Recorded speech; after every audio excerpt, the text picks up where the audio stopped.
لا أقسم بيوم القيامة ولا أقسم بالنفس اللوامة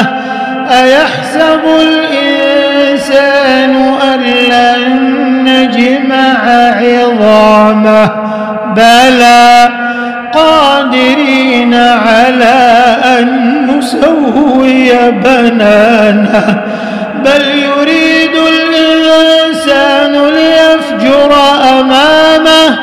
يسأل أيان يوم القيامة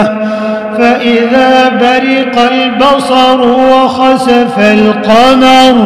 وجمع الشمس والقمر يقول الإنسان يومئذ أين المفر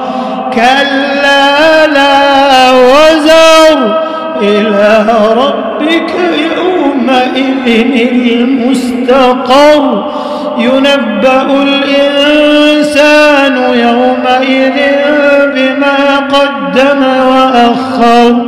بل الإنسان على نفسه بصيرة ولو ألقى معاذيره لا تحرك به لسانك لتعجل به إن علينا جمعه وقرآنه فإذا قرأناه فاتبع قرآنه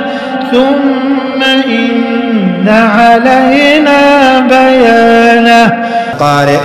عبد الله بن عبد الرحمن السديس. أعوذ بالله من الشيطان